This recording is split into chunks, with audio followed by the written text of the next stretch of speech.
Bonjour à toutes et à tous, vous m'entendez bien? La magie du micro? Super.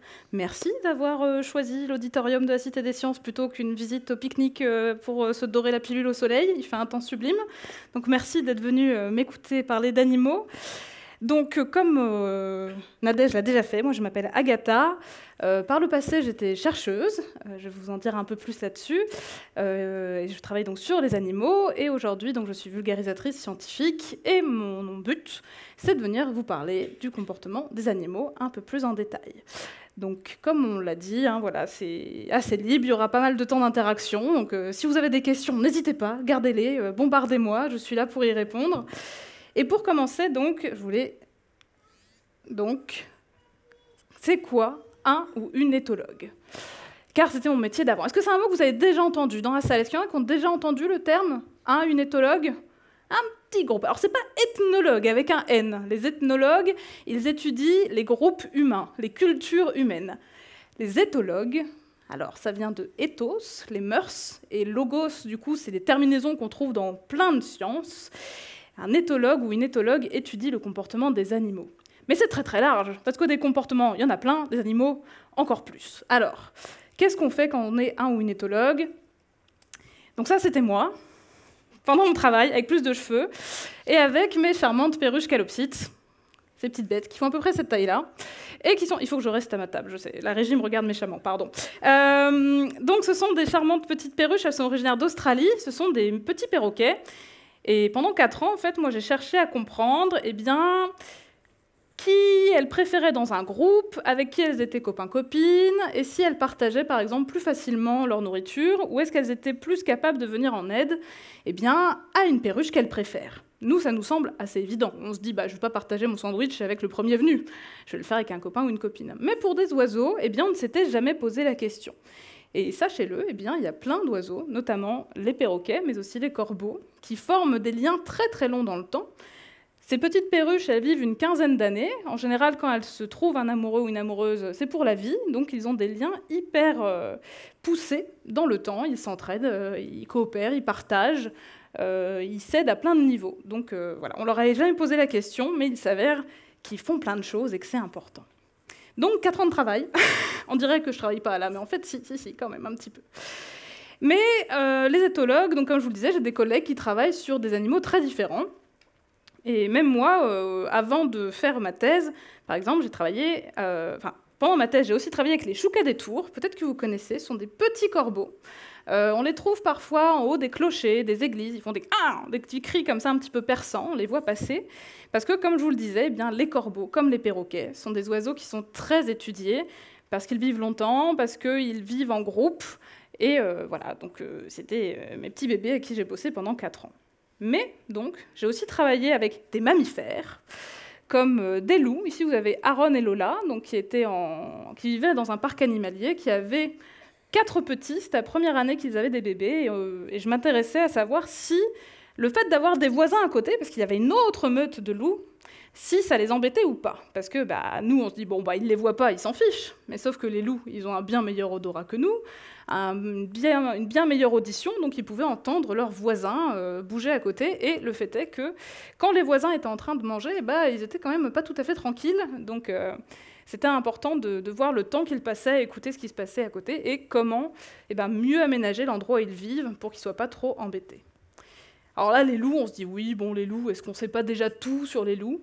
C'est vrai. Donc, il y a d'autres mammifères que j'ai pu un petit peu suivre, comme par exemple les microcèbes. Ça change de l'ordinaire. Alors lui, c'était kiwi. Il louche un peu, c'est pas de sa faute. Mais les microcèbes, ce sont des petits lémuriens, donc ce sont des animaux qui ne vivent que à Madagascar, cette grande île que l'on trouve au large de l'Afrique. Et les microcèbes, donc voilà, ils sont nocturnes, c'est pour ça qu'ils ont des très gros yeux un peu globuleux. Et en fait, ce sont des animaux assez intéressants, parce que tous les animaux sont passionnants, mais les microcèbes, on les étudie beaucoup, parce qu'ils sont relativement petits en taille, ils tenaient dans une main humaine, et en fait, pour leur taille, ils vivent très vieux, pareil, une dizaine d'années, et on s'est rendu compte que c'était intéressant d'étudier comment ils vieillissaient, pour le transposer à des modèles sur l'être humain. Par exemple, on s'est rendu compte que les vieux microcèbes, pouvait développer quelque chose qui ressemble à la maladie d'Alzheimer. Donc on s'est dit, peut-être que si on comprend comment ça apparaît chez les microcèbes, peut-être qu'on pourra aussi l'étudier chez les humains. Et puis un autre qui souvent a pas mal de succès, c'est un peu la star d'Internet en ce moment, j'ai aussi travaillé sur les capybaras. Là, on se dit, ok, quel est le lien logique entre les capybaras? Il n'y en a pas, il n'y en a pas. Non, en vérité, les capybaras, donc c'était à l'époque à la ménagerie, maintenant ils sont au parc zoologique de Paris. Et les capybaras sont des animaux sociaux, ils vivent en groupe. Et l'idée, là aussi, c'était de voir si les capybaras, eh bien, ils pouvaient appuyer sur des leviers pour donner de la nourriture, et si oui, à qui? Est-ce qu'ils le donnaient plutôt à leurs meilleurs copains? Est-ce qu'ils préféraient garder la nourriture pour eux tout seuls ou non? Ils sont très sympas. J'avoue, des fois j'aurais gratouillé le bout du museau, alors que ce sont des animaux sauvages, mais ils sont quand même très placides et sympathiques. Donc voilà, on peut étudier plein d'animaux différents quand on est éthologue. Donc comme je vous l'ai dit, moi j'ai surtout travaillé avec donc, des mammifères et des oiseaux, sauvages, mais qui étaient dans des volières, dans des parcs zoologiques. Donc je ne suis pas allée au fin fond de Madagascar pour étudier les microcèbes, par exemple. Mais j'ai des collègues qui travaillent sur des animaux très différents. De la fourmi aux amphibiens, en passant par les mollusques comme les escargots, les poissons, les serpents, tout est possible. Et encore, là, je vous ai montré un tout petit échantillon, hein, vous imaginez bien, il y a des gens qui se passionnent pour les oursins, bon, c'est possible aussi.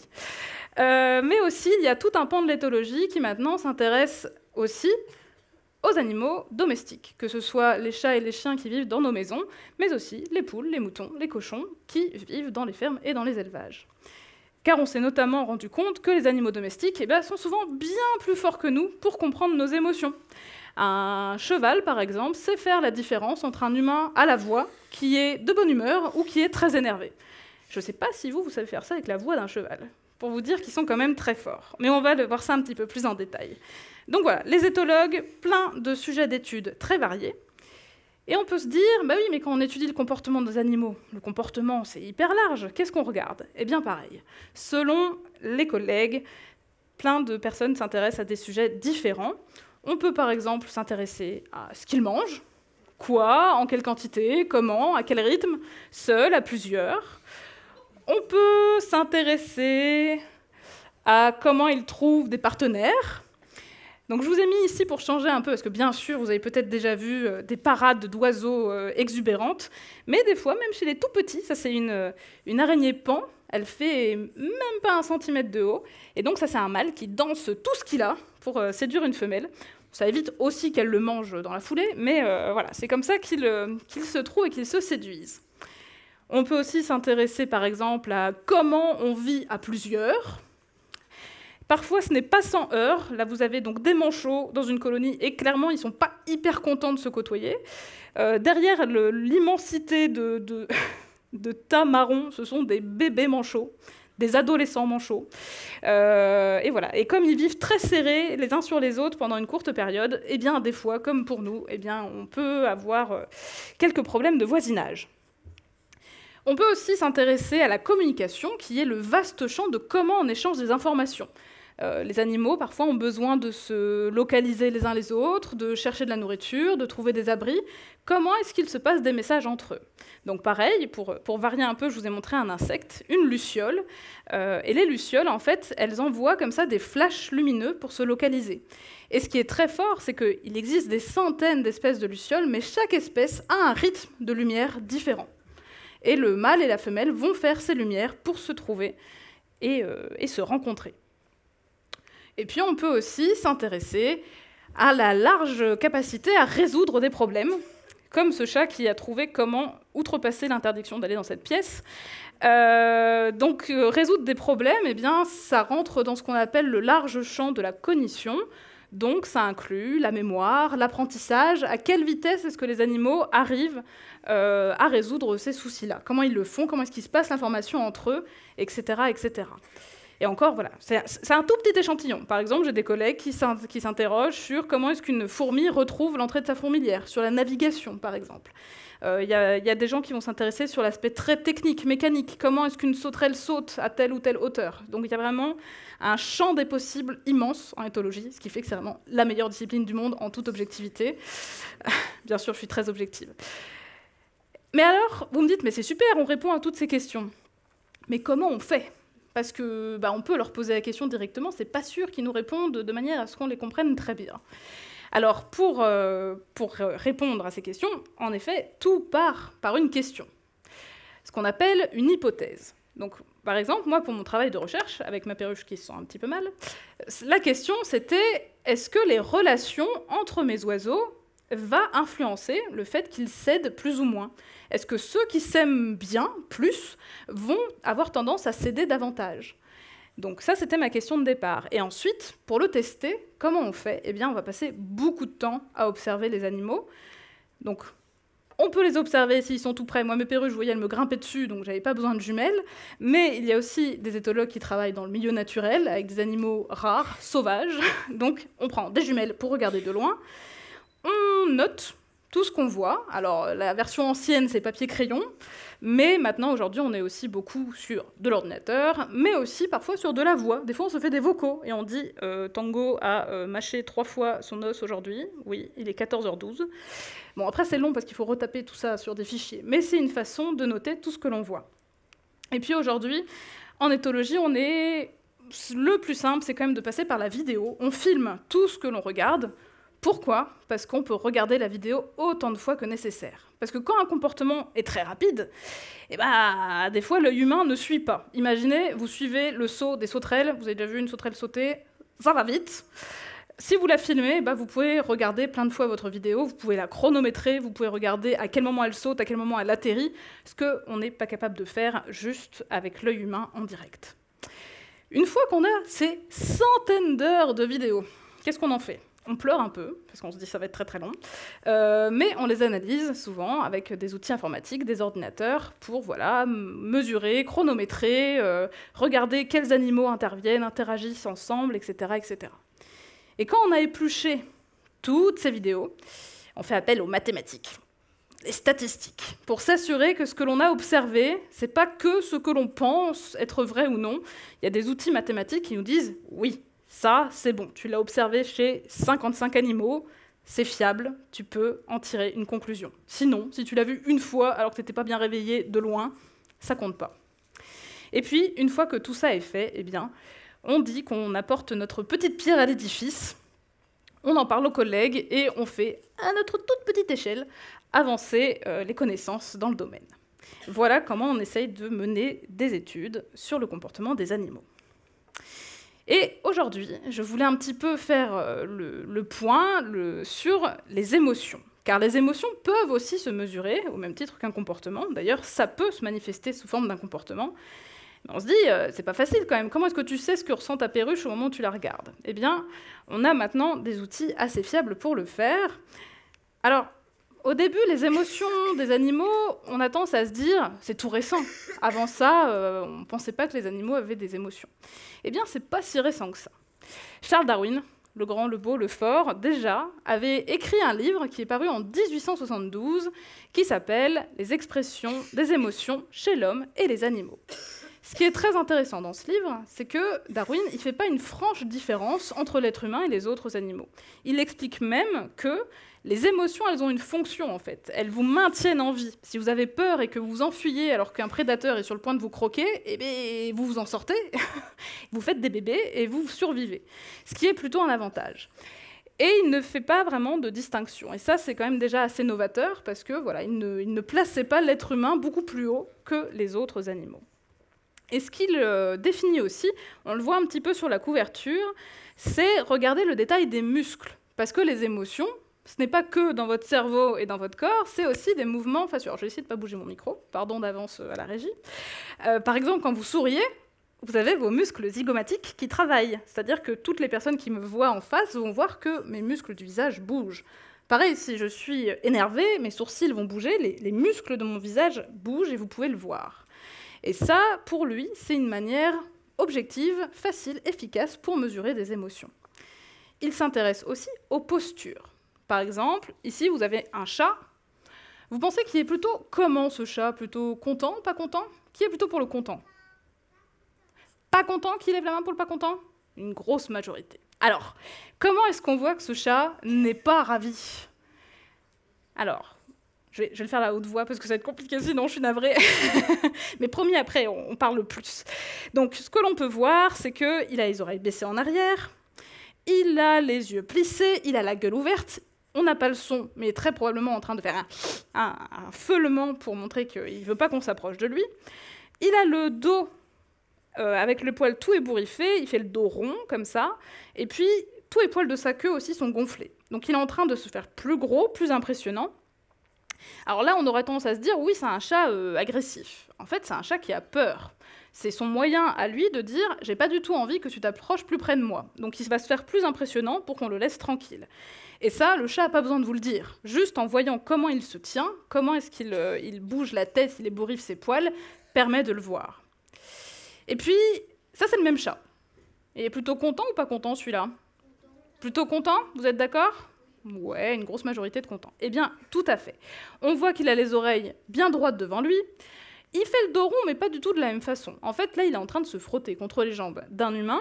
Alors, on peut se dire, oui, il vient me faire un câlin. Alors, pas tout à fait. Il est aussi en train de déposer ses odeurs sur vous, pour dire que vous faites partie du même groupe. Alors, c'est pas forcément que un truc d'appartenance un petit peu, qui peut un petit peu nous vexer. Ça veut dire aussi que votre chat mélange son odeur à la vôtre et que ça le rassure, que c'est quelque chose qui fait que c'est une odeur familière pour lui. Et puis on voit que sa queue est bien droite, pas du tout ébouriffée. Donc là, ce chat, il est dans une attitude plutôt sympa, positive, détendue. Bon. Et ça, Darwin l'avait déjà dit en 1872. On peut mesurer les expressions, les émotions des autres animaux juste en regardant leur posture. On estime que chez l'être humain et chez une grande partie des animaux, les autres animaux, car je le redis, nous sommes des animaux également, il existe 6 émotions primaires. D'après vous, alors, je sais que ça ne va pas bien s'entendre, mais on peut participer. Quelles sont ces 6 émotions que l'on aurait tous? La première, dites-moi. La joie. Première, la joie. Ensuite, numéro 2. La tristesse, ça marche. Numéro 2. Numéro 3, la peur, bravo. Joie, tristesse, peur. La colère, 4. Le dégoût, 5. La tristesse, on a déjà dit. L'amour, ça compte pas. La surprise, bravo, vous avez les 6. Félicitations. Alors, on récapitule. La joie, la peur, la colère, le dégoût, la tristesse et la surprise. Bravo, le dégoût, on ne le sort pas souvent. Félicitations. Et toutes ces émotions, comme je vous le disais, elles ont une fonction, vous maintenir en vie. Ou tisser du lien social, mais souvent, ça vous maintient en vie aussi. Donc, par exemple, le dégoût, vous mordez dans une pomme qui a un goût terreux, vous allez avoir le réflexe de ne pas la manger. Ça vous assure de vivre encore un petit peu plus longtemps. Avec une pomme, ça va, mais il y a des fois où il faut quand même un petit peu plus se méfier. La surprise aussi, ce sursaut que l'on a, prépare votre corps, en fait. C'est pour ça aussi que vous avez ce mouvement musculaire. Votre corps est prêt à réagir. Si c'est une surprise pas agréable et qu'il faut sauver, qu'il faut partir et sauver sa peau, eh bien, votre corps est préparé à réagir. Les émotions, elles ont cette fonction-là. Et par exemple, dans la joie, quand vous souriez, eh bien, vous envoyez un message aux autres congénères, aux autres humains avec lesquels vous échangez, pour leur faire comprendre dans quel état d'esprit vous êtes. Et vous allez pouvoir échanger, tisser du lien, etc., etc. Donc, une émotion, on a tendance à penser que ça se passe dans le cœur. Mais en fait, pas tout à fait. Une émotion, au départ, ça arrive dans le cerveau. De toute façon, le cerveau, c'est notre immense grand ordinateur qui gère tout dans notre corps. Donc, imaginons, quelqu'un vient vous faire une surprise, vous fait bouh. Votre cerveau, tout de suite, va analyser cette information et il va envoyer des messages dans tout votre corps pour y réagir, notamment au niveau de votre cœur. C'est pour ça que l'on dit souvent quand on a peur, mais c'est le cas pour plein d'autres émotions, votre rythme cardiaque accélère. Ça veut dire que ça envoie du sang plus vite et donc encore plus d'informations dans le reste de votre corps. Et puis, ça va préparer vos muscles pour être prêts à réagir. Vous allez bouger. Pour la joie, on se dit, il n'y a pas besoin de donner des coups de poing, on est d'accord. Mais vous avez quand même vos muscles, par exemple du visage, qui vont bouger quand vous riez, quand vous souriez, qui vont envoyer une information. Et comme je vous le disais, imaginons, vous avez une surprise, hop, c'est une fête d'anniversaire, super, bah c'est la joie, on fait des accolades, on rigole avec tout le monde. Mais si c'est quelqu'un qui n'est pas sympa avec vous, eh bien, vous pouvez vous préparer à courir pour vous sauver. Et votre corps est prêt pour ça. En éthologie, on peut aussi mesurer certaines de ces variables chez des animaux. Maintenant, on a des façons qui ne font pas mal pour mesurer ce genre d'informations. Par exemple, on mesure souvent les battements cardiaques. Et maintenant, on a mis au point, par exemple, des petits sacs à dos qu'on peut mettre même sur le dos d'un oiseau ou d'un cochon ou de certains animaux pour calculer quand leur cœur s'accélère et pour savoir si ça correspond à une émotion. On peut aussi, par exemple, mesurer la sueur. Quand on a une émotion, souvent, on transpire un petit peu. Et ça aussi, on peut le mesurer assez facilement. Bon, je vous ai donné toutes les bases. Maintenant, je vais vous faire un peu travailler. J'ai plein de vidéos à analyser avec des émotions d'animaux. Et je compte un peu sur vous pour m'aider à départager tout ça. Ce que je vous propose, vu qu'on est en captation et qu'on ne peut pas tous parler, sinon les autres n'entendent pas, je vous propose de classer les émotions soit en émotions positives, donc on va imaginer que les animaux jouent, sont détendus, donc plutôt des émotions sympas, ou des émotions qu'on va dire plutôt négatives, si on est dans le cadre du dégoût, du stress, de l'inconfort, de la peur. D'accord ? Émotions positives, plutôt joie, jeu, détente. Émotions négatives, stress, dégoût, peur. Et je vous dis à chaque fois, positive ou négative. Ça va? C'est clair pour tout le monde? On y va doucement. Super. Je prends un petit coup d'eau. On est parti. Alors, première vidéo, on commence facile. Je suis sûre que vous êtes parés. En plus, je sens qu'il y en a qui sont au taquet dans la salle. Celle-ci. Ce chat. Est-ce qu'on est plutôt... Alors, on regarde un petit peu ce qui se passe. Les yeux, les oreilles, le museau, les pattes. Est-ce qu'il est plutôt dans une émotion positive ou plutôt négative? Négative. Il faut lever les papates, hein. Je vous vois le mot là, les papates. Donc, négative. Et vous avez raison. Donc, ça reprend un petit peu l'image que je vous ai montrée de la gravure du livre de Darwin. On voit ses oreilles en arrière. On voit qu'il ouvre la gueule. Alors, vous n'avez pas le son, mais vous entendez le qui montre qu'il est vraiment pas ravi. On voit que les poils de son dos sont ébouriffés. Clairement, si vous voyez ce chat, vous n'allez pas lui faire une gratouille sur le dos. Il envoie tous les signaux pour faire comprendre, si tu t'approches, je te mords, je te griffe, mais voilà.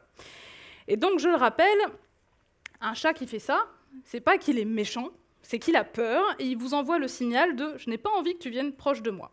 Donc, si vous ne voulez pas être griffé, il faut apprendre à décoder le fait que ce chat vous envoie clairement un message pour pas que vous alliez plus près de lui. Celui-ci, un autre chat dans un autre contexte. Est-ce qu'on est dans une émotion plutôt positive? Tout le monde ne vote pas, là. Et négative? Alors, positive. C'est une émotion positive. Bravo. Qu'est-ce qu'on peut voir? Alors, il y a des éléments aussi de contexte. On voit par exemple qu'il y a une barre au sol qui ressemble beaucoup à un joujou, une branche que l'on secoue. Et ce chat, qu'est-ce qu'il fait? Il se trémousse. Il trémousse des fesses. Il a les oreilles bien droites devant lui.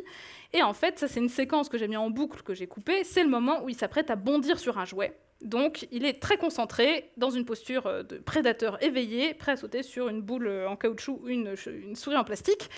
Donc, concentré dans l'action, prêt à sauter. Donc, il joue. Et oui, car même les animaux adultes, alors souvent chez nos chats et nos chiens, on s'en rend compte, mais il y a plein d'animaux qui continuent à jouer alors qu'ils sont grands.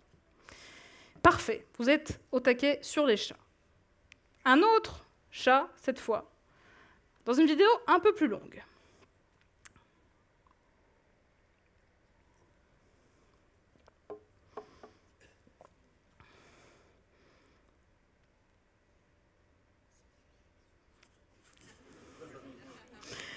Alors, qu'est-ce qu'on a pu voir sur cette vidéo? Plutôt une émotion positive?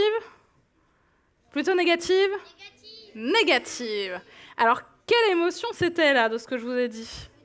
Le dégoût, bravo.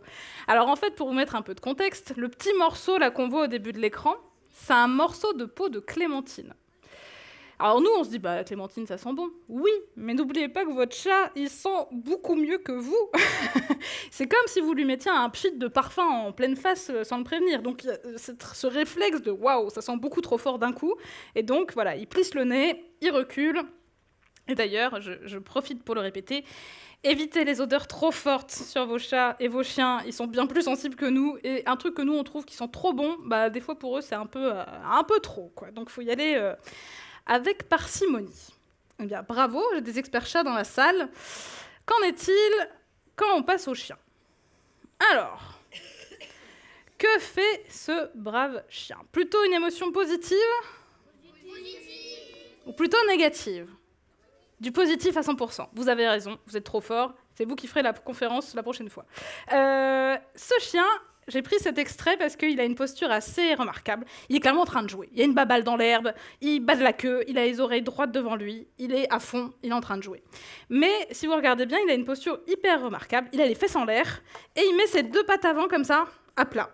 Et ça, chez les chiens, c'est une posture ritualisée, qui est toujours la même, que souvent les chiens font entre chiens, pour faire comprendre « j'ai envie de jouer, est-ce que toi aussi ?» Souvent dans le parc, ils sont surexcités, ils mettent les pattes comme ça, ils partent dans tous les sens, un peu foufou, et ça, c'est un signal que normalement les chiens qui ont côtoyé d'autres chiens comprennent comme « j'ai envie de jouer, est-ce que tu veux venir jouer avec moi ?» C'est une posture d'appel au jeu. Donc là, la baballe, ça ne sert pas à grand-chose, mais peut-être qu'il y a un autre chien dans la vidéo qui pourrait être susceptible de voir ce message. Donc ça, si un chien vous fait ça, super, il est parti pour 2 heures de lancer de balle, il a envie de jouer, profitez-en. Si on passe sur celui-ci, un autre chien, est-ce qu'on est plutôt dans une posture positive ou négative? Alors là, tout le monde n'a pas levé la papate, hein. Moi, je ne sais pas combien qu'on votait positif ou négatif. On refait, positif et négatif? J'ai du moitié-moitié. Ah, j'ai fait un peu exprès, c'est un peu une vidéo piège, celle-ci.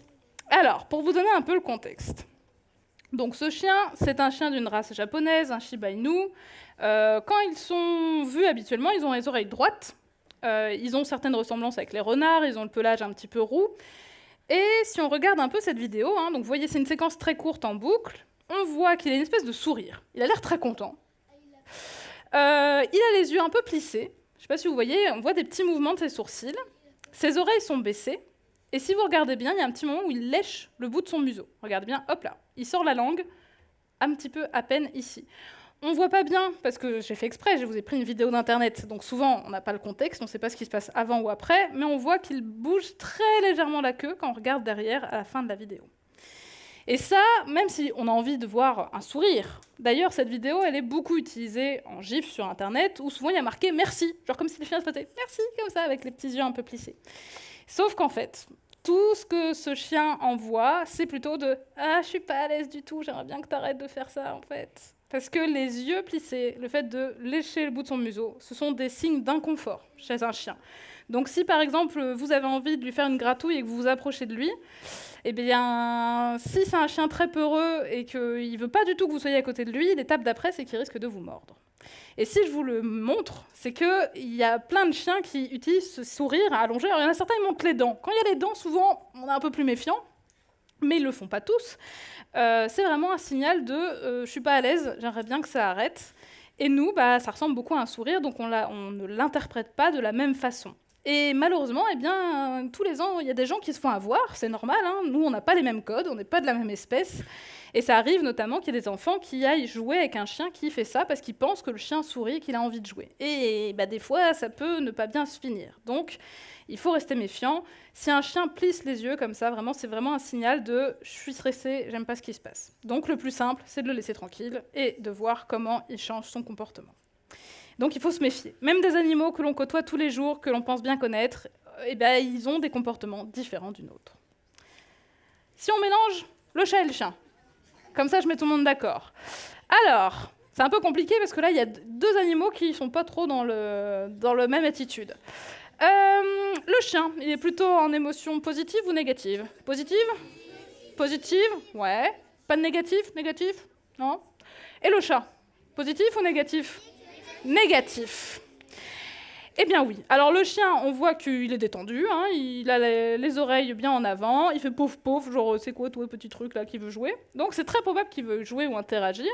Le chat en revanche pas trop, hein. Si on regarde, les oreilles sont en arrière, il lève la patte, en général l'étape d'après c'est qu'il vous fout une baffe, il bat de la queue.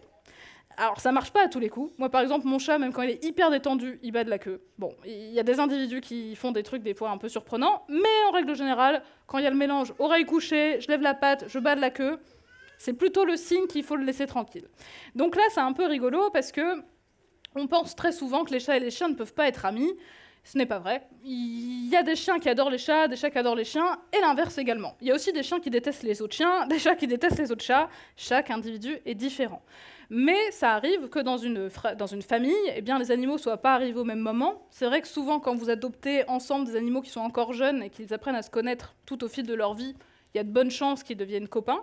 Des fois, bon, pas trop. Et puis, ça arrive que aussi un chien ne sente pas sa force et qu'il soit un peu brutos avec le chat, qui fait comprendre qu'il n'a pas trop envie de cette interaction à ce moment-là. Donc, il y a tous les cas de figure qui existent. Mais voilà, l'important, c'est d'essayer de désamorcer les situations qui peuvent s'envenimer.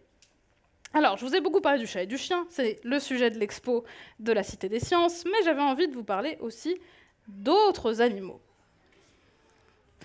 Alors, ce cheval qui court à travers la plaine, les crins au vent, est-ce qu'il est plutôt dans une émotion positive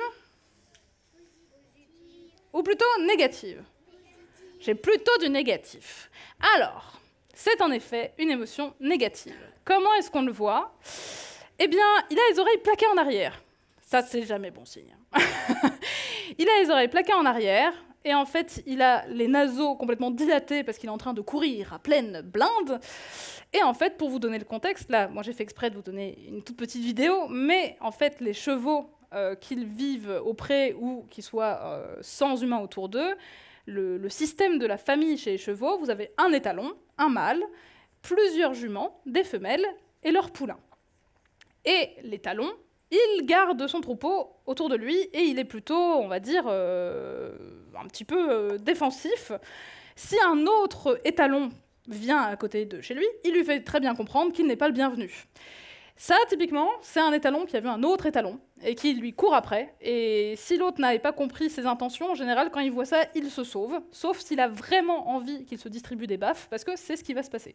Si l'autre étalon reste dans la zone, ils vont ruer, ils vont se mordre, ils vont se bagarrer. Donc, s'il y en a un qui a envie de sauver ses fesses, il voit qu'il y a Bibi qui lui court dessus comme ça, en général, il se sauve et il ne demande pas son reste parce qu'il a très bien compris ses intentions. Donc, oreilles baissées chez les chevaux, c'est comme les chats, c'est comme les chiens. En général, c'est pas très bon signe. Une autre vidéo de cheval.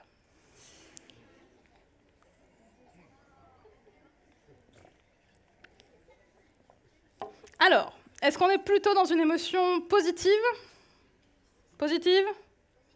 Plutôt négative? C'est à moitié-moitié. Eh bien, je vous avoue tout, c'était encore une vidéo un peu piège. C'est pas ni positif ni négatif, je sais, je suis mesquine. Ce comportement, en fait, il a un nom. Ça s'appelle le flehmen. F-L-E-H-M-E-N.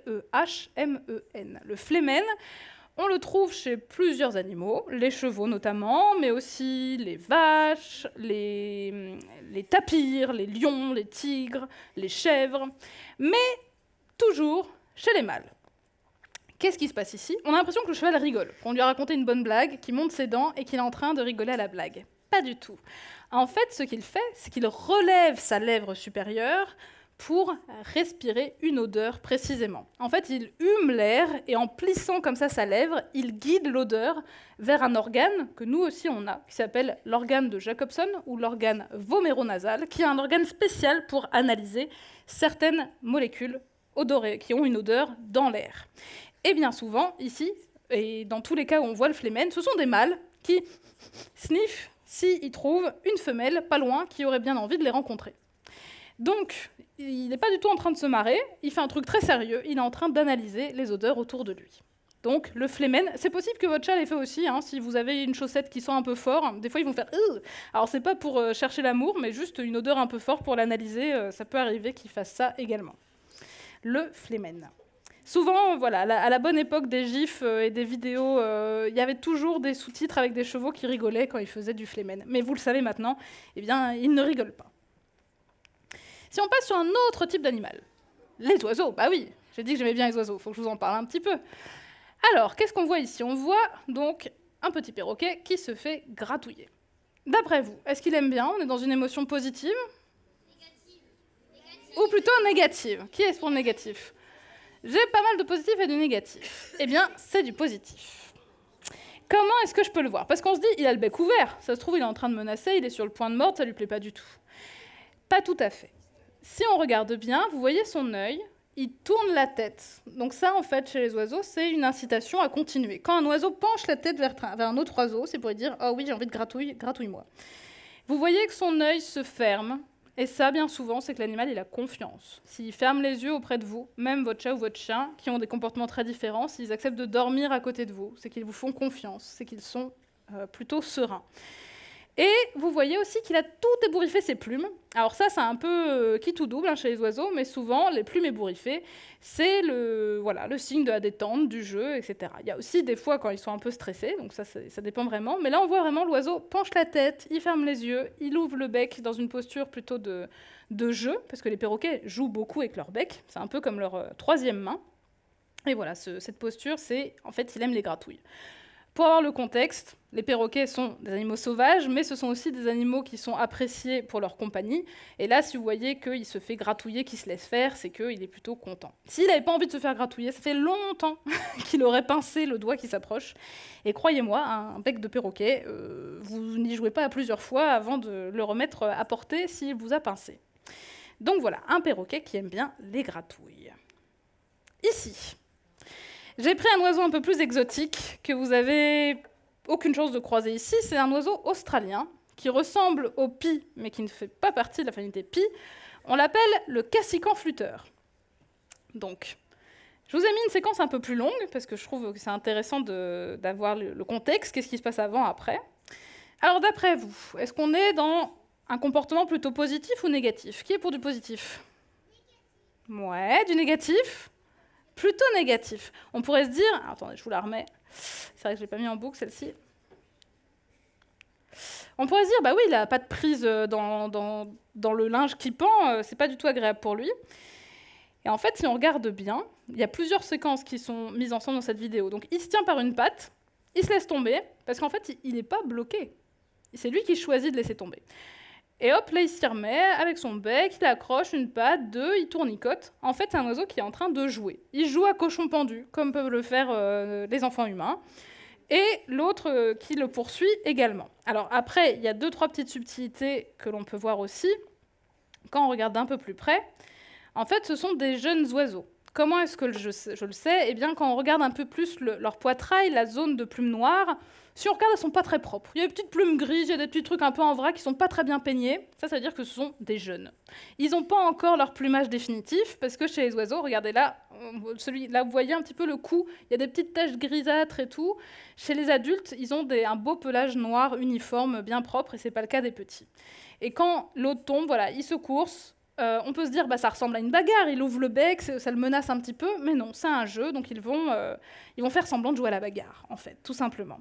Et comme je vous le disais, eh bien, même les oiseaux peuvent jouer, même les bourdons jouent. Il y a une étude récente qui a montré que les bourdons aimaient jouer à la balle, donc plein d'autres animaux aiment jouer, et c'est le cas de ces cassicans flûteurs qui adorent ça.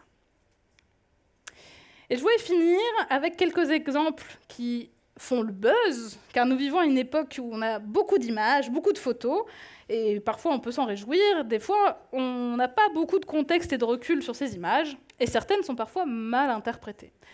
En plus, vous n'êtes pas sans savoir, maintenant, depuis quelque temps, il y a l'intelligence artificielle qui peut créer des images à partir de mots-clés, créer des vidéos qui ne sont pas la réalité, donc je compte sur vous pour ouvrir l'œil et pour m'aider à analyser ces dernières vidéos.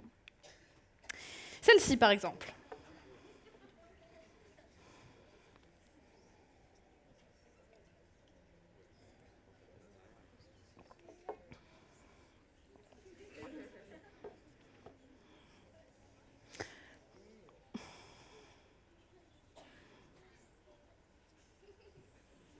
Est-ce qu'il y en a qui l'avaient déjà vu, cette vidéo?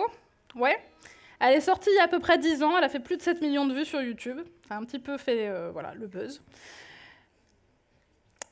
Est-ce que quelqu'un sait quel animal ça représente? Ouais, il y a une main levée. Si tu parles fort et que je peux entendre, dis-moi. Un loris, bravo. C'est un loris lent, félicitations. Alors c'est un animal, pareil, que vous n'avez aucune chance de croiser sous nos latitudes. C'est un petit primate nocturne, parce que comme mes microcèpes, vous voyez, il a des très gros yeux, il vit la nuit. Et il est originaire des jungles d'Asie du Sud-Est. Donc on le trouve... si je dis pas de bêtises, Cambodge, Laos, peut-être même en Indonésie aussi. Et en fait, cette vidéo, donc, qui s'appelle « Le loris aime les chatouilles », est-ce que c'est une vidéo où vous pensez qu'il y a une émotion positive? ou négative? Ah, il n'y a plus personne qui vote là. Positive ou pas? Positive? Et négative? Ouais, un petit peu mitigé. Je dirais plus de positif que de négatif.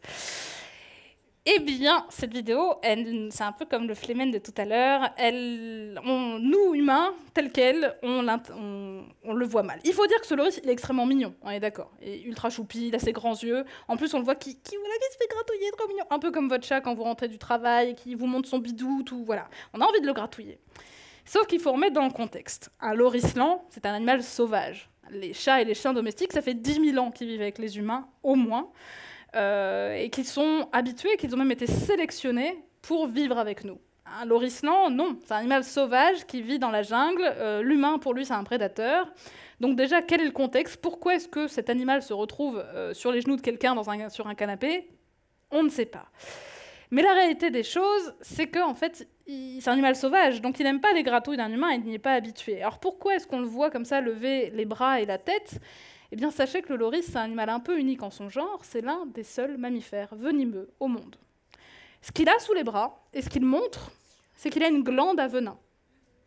Ce qu'il fait ensuite, quand il est menacé, parce que c'est un peu son seul moyen de se défendre, c'est qu'il va lécher la glande qui est sous son bras, déposer du venin sur ses dents, et l'étape d'après, si on continue à l'embêter, c'est qu'il va mordre et injecter son venin. Donc, quand il fait ça, en fait, il envoie clairement le signal de « Ah, j'aime vraiment pas ce que tu es en train de faire, j'aimerais vraiment que tu arrêtes, parce que l'étape d'après, ça va être que je vais devoir me défendre. » Le souci, c'est que ça, ce sont des animaux issus du trafic, parce que les gens trouvaient ça extrêmement mignon. Ils voulaient tous un loris chez eux, sans forcément réfléchir que c'est un animal sauvage qui n'est pas fait pour vivre en salon. Et donc, souvent, les animaux du trafic sont opérés. On leur enlève la glande à venin pour pas qu'ils mordent de manière venimeuse les gens chez qui ils vivent. Donc, une vidéo qui a fait le buzz, où on a trouvé ça trop mignon, qui en plus, du coup, a poussé d'autres gens à vouloir avoir des loris chez eux, eh bien, c'était pas du tout un comportement d'animal qui aime les gratouilles. Donc, il faut se méfier, parce que, voilà, à première vue, on peut penser que, et en fait, pas du tout. Puis, je voulais finir sur celle-ci. Waouh! Une trop belle vidéo! Alors, qu'est-ce que vous en pensez de cette vidéo?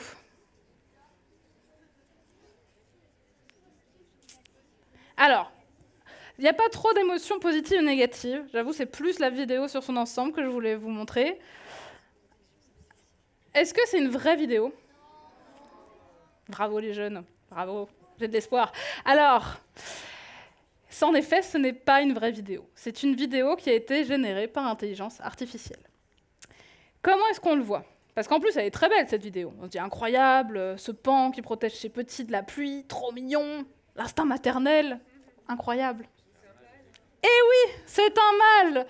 C'est un mal, car les mamans pans, qu'on appelle les pannes, elles sont brunes et elles n'ont pas la longue traîne de plumes. Parce que le but d'une panne, c'est d'être discrète et de protéger ses petits. Elle va pas être là, ouh, j'ai de belles plumes. Non, non, pas du tout.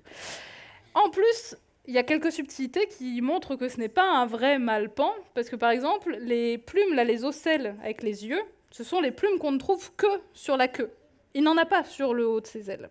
Donc ça n'existe pas.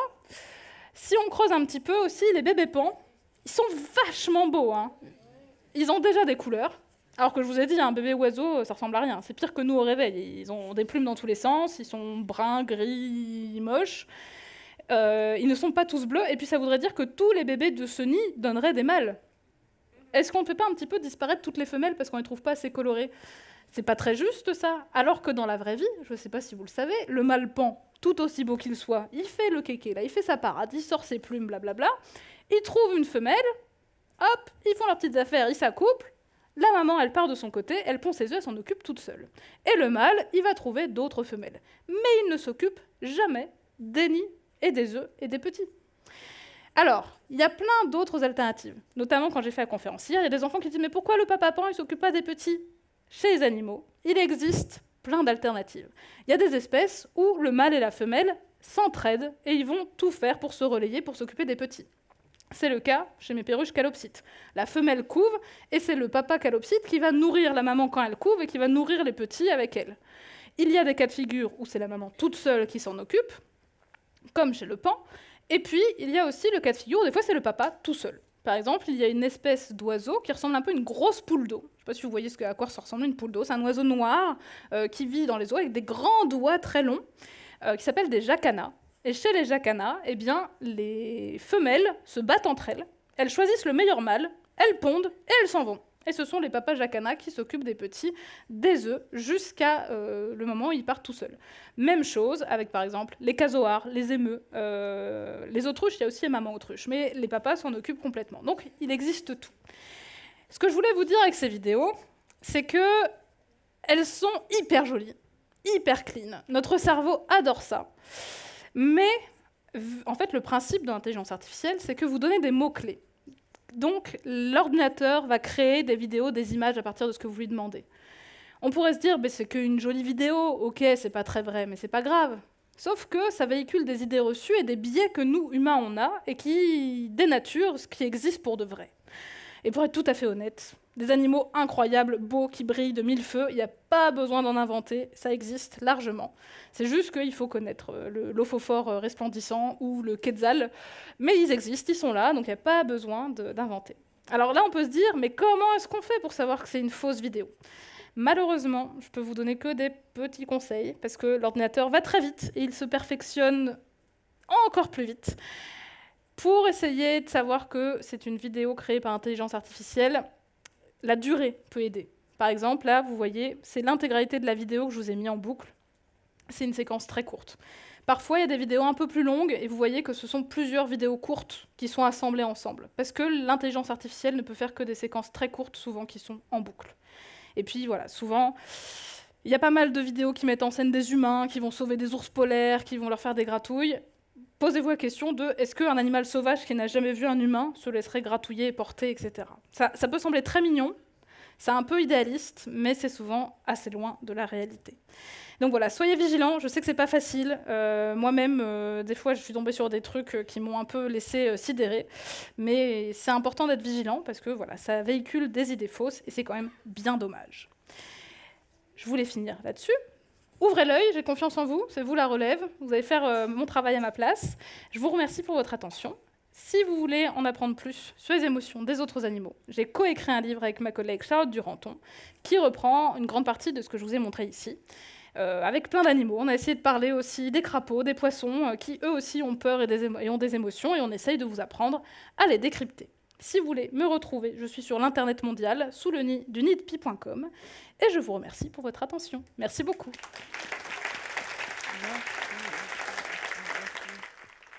Et merci beaucoup, en effet, Agatha. Et c'est maintenant le moment des questions. Peut-être qu'ils en ont tout plein. Oui, moi aussi, je suis prête.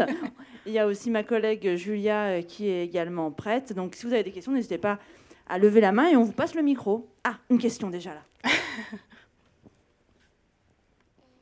Comment les chats, comment les poissons, ils sont contents? Comment les poissons sont contents? Alors, c'est pas facile, hein. On se dit, ouh là là, une expression de poisson, comment on fait? Alors, bien souvent, je dois être tout à fait honnête, c'est plus facile de savoir quand ils sont pas contents. Donc, c'est un peu plutôt par défaut. Mais par exemple, quand un poisson est stressé, bien souvent, il y a des changements de couleur sur leur peau. Par exemple, si vous avez un aquarium chez vous, et que, mettons, un jour, vous achetez un beau poisson qu'on vous met dans un sac et que vous amenez dans l'aquarium chez vous, eh bien, entre le moment où vous l'achetez et qu'on le met dans le sac et qu'il est secoué et qu'il est transporté, et le moment où, une semaine plus tard, vous le retrouvez chez vous, souvent, ces couleurs sont bien plus vives quand il est tranquille, détendu, qu'au moment où on l'a déplacé. Donc, il va y avoir des changements de couleur. Et puis, au niveau du comportement aussi, des fois, il y a des changements de posture chez les poissons. Ils ne vont pas tenir leurs nageoires de la même façon, et ça peut montrer qu'ils sont plus ou moins stressés. Donc, c'est les couleurs, beaucoup, la posture, qui permettent de le voir. Là devant, au milieu. Ah bon? Oui, oui, d'accord.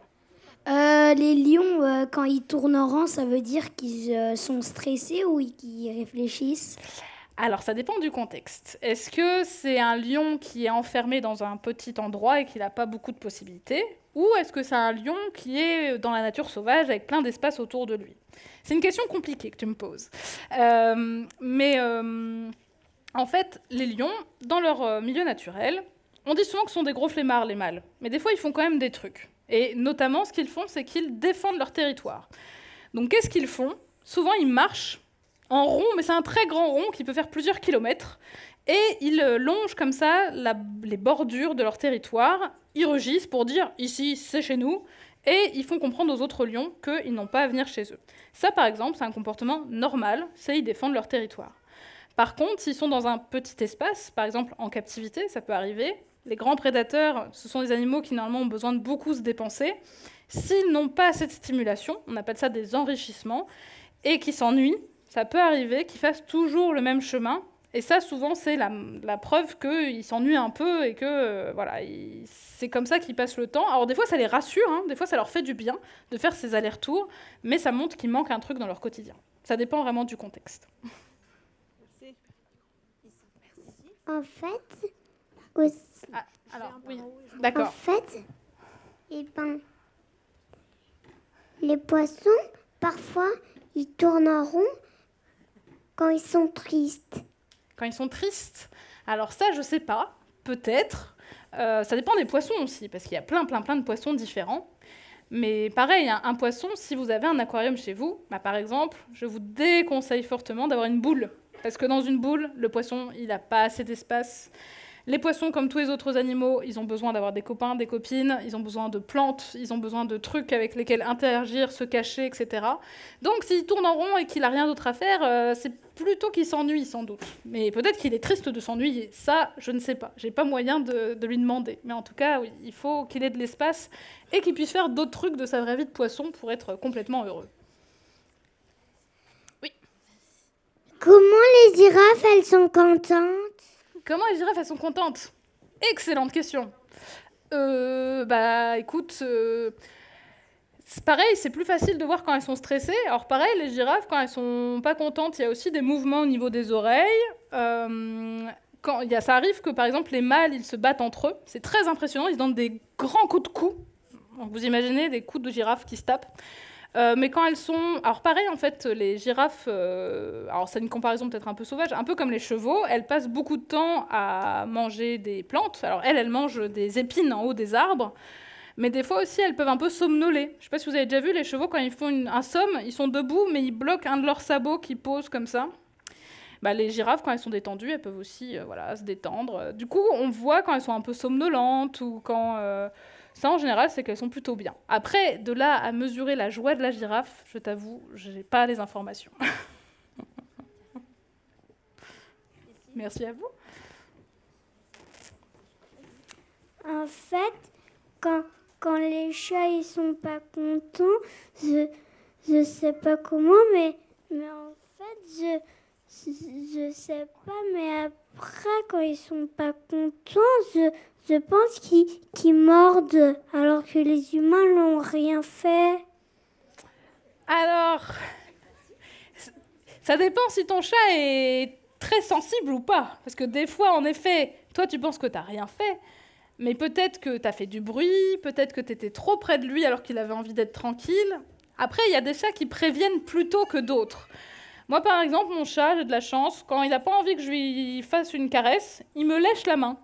Alors on peut se dire « Ah, il aime trop !» Non, en général, s'il me lèche la main, c'est qu'il me dit « J'aimerais bien que tu arrêtes, parce qu'après, je vais te mordre. » Donc ça, j'ai compris que c'était son signal. Après, voilà, il y a des chats qui peuvent mordre sans trop prévenir, et on est surpris. Mais en fait, il a sans doute donné des messages pour dire qu'il aimait pas trop ce qui se passait. Mais des fois, c'est plus difficile à analyser que d'autres. Peut-être qu'il a juste baissé ses oreilles, peut-être qu'il a juste un petit peu plissé ses yeux.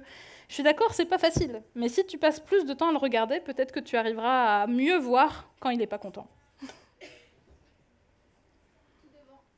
Tout devant. Oui. Comment on sait que les éléphants, ils ont des émotions? Comment on sait que les éléphants... Vous allez me faire tout le règne animal, là. Je suis passée de la perruche à l'éléphant. Alors, les éléphants... les éléphants, ils ont une vie sociale hyper riche. Les éléphants, le principe, c'est qu'il y a une matriarche, qui est la vieille femelle, qui dirige le groupe, qui vit souvent... Les éléphants vivent très vieux. Et la matriarche, c'est elle qui va guider le groupe pour trouver de l'eau, de la nourriture, qui va savoir où il faut aller pour trouver ce qu'il faut. Et avec elle, il y a ses filles, ses cousines, toutes les autres femelles et leurs petits. Les mâles, ils vivent à l'écart. Tous les mâles adultes, ils vivent tout seuls. Et en fait, les éléphants, par exemple, un signe qui est facile à voir quand ils ne sont pas contents, et que vous approchez trop près d'eux, et que ce n'est pas une bonne chose, ils vont ouvrir grand leurs oreilles. Aussi bien les éléphants d'Afrique que les éléphants d'Asie, qui n'ont pas la même taille d'oreilles. Quand un éléphant ouvre très grand ses oreilles, c'est comme un chat qui fait le gros dos. Il se fait le plus gros possible. Alors avec un éléphant qui fait 3 tonnes, il n'a pas besoin d'en faire beaucoup plus pour nous impressionner, mais en général, il claque les oreilles. Ça, c'est vraiment le signal de « tu es trop près, si tu t'approches, je vais te foncer dessus ». Ça, en général, c'est un signal qu'on n'oublie pas. Après, au niveau de certains stress, pareil, ça c'est surtout des choses qu'on peut voir quand un animal est en captivité. Il peut y avoir des balancements. Un animal qui balance la tête comme ça, souvent c'est un signe qu'il s'ennuie ou qu'il est angoissé, etc. Mais il y a aussi des jeux chez les éléphants. On peut voir des moments où ils aiment trop. Les bébés éléphants, ils se courent après les uns les autres. Ils vont un peu jouer à la bagarre où ils vont, pareil, bouger leurs oreilles, bouger leurs trompes sans se blesser. Et là, on peut voir du coup qu'ils passent un bon moment. Mais il y a plein de signes chez les éléphants. Ils font plein de sons différents, des sons que nous, on ne peut pas entendre parce qu'ils sont très très graves. Et eux, ce sont des sons qu'ils captent avec leurs pieds. Ils peuvent s'envoyer des messages à des kilomètres de distance, juste en faisant des gros grognements très, très... Donc ils s'envoient plein d'informations pour dire aussi bien « je suis content »,« je suis énervé »,« je suis pas content », avec voilà, des postures, des sons, plein de choses différentes. Pourquoi les poissons, ça a une mémoire de 3 secondes? Alors, est-ce que les poissons ont bel et bien une mémoire de 3 secondes? Ça, c'est la vraie question. Est-ce que ça ne serait pas une idée reçue des humains? Eh bien, je vais vous le dire tout de go, les poissons n'ont pas du tout une mémoire de 3 secondes. Par exemple, alors pareil, les poissons, hein, il faut imaginer des centaines d'espèces. Le requin, le saumon, le poisson rouge, la sole, tout ça, ce sont des poissons, ils ne vivent pas du tout de la même façon. Le saumon, par exemple, que vous connaissez peut-être, le saumon, il naît dans une rivière, il grandit, il descend la rivière, il va jusqu'à la mer, il y reste 1 an, 2 ans, et il revient dans la rivière où il est né. Ça veut dire qu'il se souvient 3 ans plus tard du chemin, de la rivière, où il est allé qu'une seule fois dans sa vie. Ça montre qu'il a plutôt une bonne mémoire. Comment est-ce qu'il fait? Eh bien, on pense que c'est grâce aux odeurs. Il sent les odeurs du cours d'eau dont il est originaire et il le retrouve, il s'en souvient. Il y a un autre poisson qui est assez merveilleux, qui s'appelle le labre nettoyeur. C'est un tout petit poisson qui vit dans les eaux chaudes, tropicales, dans les récifs de coraux, où il y a plein de poissons différents. Et comme son nom l'indique, son boulot, c'est de faire la station de nettoyage. Les poissons arrivent, ils ouvrent leur bouche, et le petit poisson, il vient nettoyer les débris qu'il y a entre les dents, des murènes, des mérous, de tous les gros poissons qui pourraient le manger. Et on s'est rendu compte, il y a des scientifiques qui l'ont testé, qu'un labre nettoyeur se souvenait des poissons qu'il avait déjà vus, ses clients, et les nouveaux poissons qu'il n'avait jamais vus, alors qu'il peut interagir avec plus de 2000 poissons par jour. Et il se souvient de tous et de leur tête. Et il se souvient qu'il n'a pas forcément le même comportement avec les uns et les autres. Par exemple, les nouveaux clients, eh ben, il va être beaucoup plus aux petits soins avec les nouveaux clients pour les fidéliser qu'avec ceux qui viennent tous les jours. Donc, ils ont une très bonne mémoire. C'est juste qu'on a décidé qu'ils étaient bêtes, mais comme les oiseaux et comme plein d'autres animaux, et ce n'est pas vrai. Alors, le micro. Oui, oui. Mais en fait, si en fait on est avec, par exemple, un chien, et que on aime bien à chaque fois, en fait, par exemple, lui toucher le museau, eh bien, à un moment, eh bien, en fait, comment on peut savoir si en fait, quand il sort la langue, c'est juste pour essayer, et qu'on a le doigt sur son museau, c'est juste pour nous lécher le museau, ou si c'est parce qu'il est pas très content. Est-ce que tu penses qu'il est stressé? Alors ça, le fait aussi que ce soit ton chien, que tu le connaisses bien, normalement, ça te donne des clés pour savoir est-ce que ça, il le fait souvent, est-ce qu'il le fait à chaque fois ou pas. Il y a de bonnes chances que si tu connaisses un peu ton chien, tu comprends quand il a envie de jouer ou pas. Parce qu'après, là, je vous ai montré un sourire négatif, mais il y a aussi des chiens qui sourient quand ils jouent, et quand ils jouent à la balle, et c'est un vrai sourire de joie. C'est une question un peu difficile, parce que ça dépend un peu de qu'est-ce qui se passe avant, qu'est-ce qui se passe après. Quand tu touches le museau de ton chien, est-ce qu'il essaye, par exemple, de s'écarter, ou est-ce qu'il te laisse faire? S'il te laisse faire, c'est qu'il a confiance. Est-ce qu'il bouge ses oreilles? Est-ce qu'il plisse ses yeux? En fait, il faut regarder un peu les autres indices pour voir si tu penses qu'il est un peu tendu, ou s'il a envie de jouer et qu'il est prêt à te lécher le museau. Ça dépend un peu de comment tu le sens avant. Est-ce que tu sens qu'il est dans un moment où il a envie de jouer ou pas trop?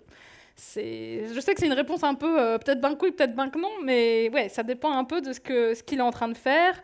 Est-ce que, par exemple, s'il était en train de dormir tranquillement et que tu viens lui poser le doigt sur le nez, peut-être que ça va le surprendre. Il va se dire qu'est-ce qui se passe, j'étais en train de dormir. Peut-être que là, il va pas être à l'aise. Alors que si vous êtes en train de jouer depuis 20 minutes à la balle et qu'il est trop content, on peut se dire qu'il est plus content et qu'il a envie de te l'échouiller ou de renifler ce que tu lui mets sur le nez. Ça dépend un peu du contexte.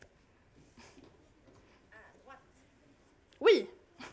Qu'est-ce que ça veut dire quand les ânes, ils ont les oreilles baissées?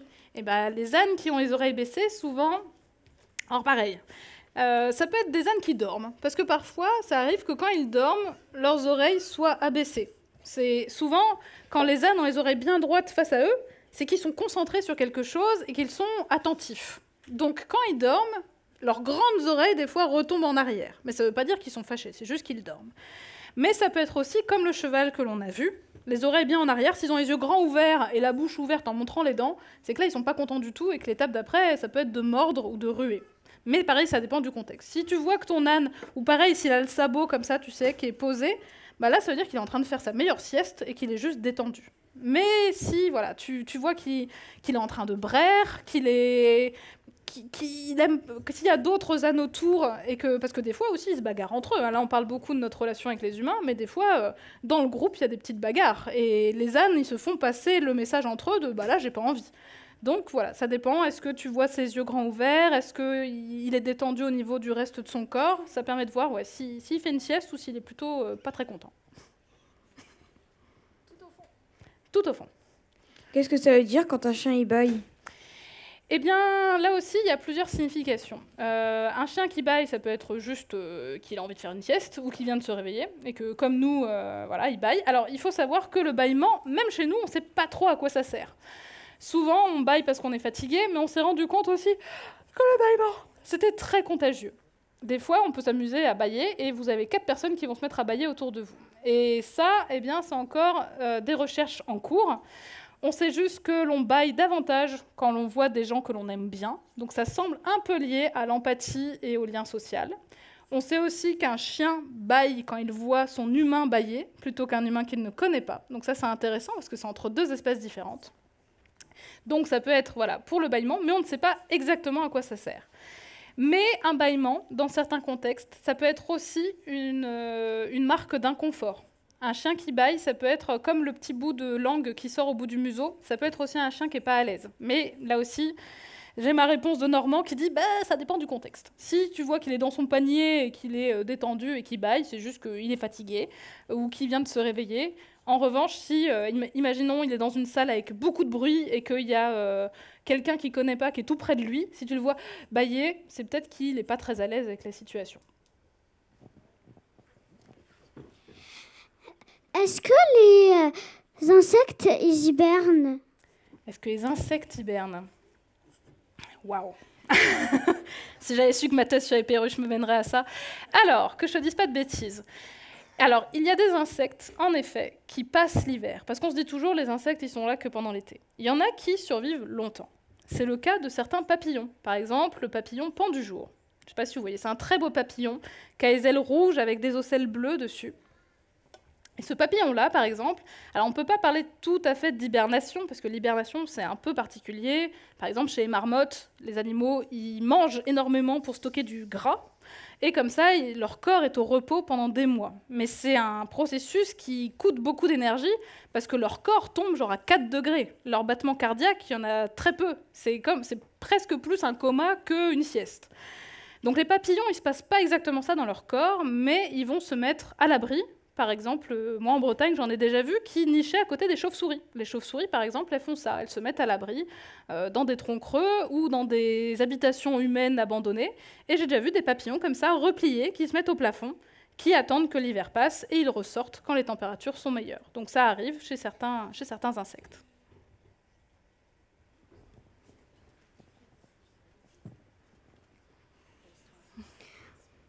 Merci. Pourquoi les lions, ils vont pas faire la chasse, c'est que les lionnes?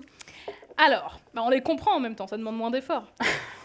Non, la vraie réponse, c'est qu'en fait, chez les sociétés de lions, ça fonctionne comme ça. C'est que le lion, voilà, Il faut remettre dans le contexte. Dans une troupe de lions, il y a souvent un, mais ça peut arriver qu'il y en ait 2, voire 3 mâles, un groupe de lionnes et leur bébé, les lionceaux. Ça, c'est une famille de lions, c'est comme ça qu'ils vivent. Et en fait, dans les lionceaux qui naissent, il y a des petits mâles qui vont grandir, et quand ils sont suffisamment grands, souvent au bout de quelques années, ils partent du groupe. Et là, ça arrive que ces jeunes lions, ils soient tout seuls. Ils n'ont pas encore leur groupe de lionnes. Et dans ces cas-là, pour manger, ils n'ont pas d'autre choix que de chasser. Donc il y a une période de leur vie, quand ils sont encore jeunes et qu'ils n'ont pas leur groupe, ils sont bien obligés de chasser. Des fois même, ils chassent à plusieurs. Ça arrive qu'il y ait 2 frères, par exemple, qui s'associent et qui chassent ensemble. Mais quand ils trouvent un groupe de lionnes qui est d'accord pour travailler avec eux, et bien en fait, ils se répartissent les tâches.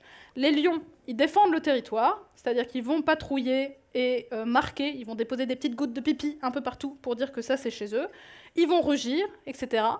Et les femelles, c'est elles qui se répartissent le rôle de la chasse, et ensuite, ils se partagent la nourriture. Et en fait, c'est une solution qui marche bien, parce que elles peuvent chasser un plus grand nombre de proies, les lions participent à la défense. En fait, c'est une répartition des tâches. Mais c'est comme tout, dans les groupes animaux, il y a de tout. Il y a aussi des fois où ce sont les mâles qui vont d'habitude chasser, mais chez les lions, c'est comme ça. On va prendre une dernière question. Est-ce que les perruches et les canaris sont amis? Est-ce que les perruches et les canaris sont amis? Alors, sur le principe, alors ça dépend des perruches, mais sur le principe, ils vivent pas au même endroit. Donc, ils n'ont pas beaucoup de chances de se croiser. Par exemple, moi, mes perruches, elles viennent d'Australie. Alors que les canaris, d'où leur nom, ils viennent des îles Canaries. Exactement. Et donc, ils ne peuvent pas se croiser. Après, maintenant, alors je ne veux pas dire de bêtises, mais c'est possible qu'il y ait certaines perruches... Alors, peut-être pas les perruches vertes que l'on a maintenant à Paris, mais il y a peut-être des petits perroquets aux Canaries. Est-ce qu'ils s'entendent? Alors, normalement, ils ne mangent pas les mêmes choses. Je pense qu'en vrai, ils se connaissent, mais ouais, c'est comme des voisins qui s'ignorent un peu. Parce que les Canaris, ils mangent des graines. Et les perruches, les perroquets, ils mangent beaucoup des fruits, ils mangent aussi des graines, mais ils ne vivent pas du tout de la même façon. Les canaris, ils vivent en petits groupes, ils sont plutôt au sol, enfin, ils vont au sol, etc. Les perroquets, les perruches, ils vivent en grands groupes qui se séparent, etc. En fait, ils ne vivent pas de la même façon. Donc, je pense qu'ils ne se croisent pas beaucoup. Après, ils n'ont pas de raison d'être... de se bagarrer. Ils ne sont pas en compétition, il n'y en a pas un qui mange l'autre, mais c'est un peu... ouais, chacun fait sa vie, quoi. Je pense que c'est comme ça. Merci beaucoup. On peut l'applaudir, je crois. Hein. Merci. Ouais.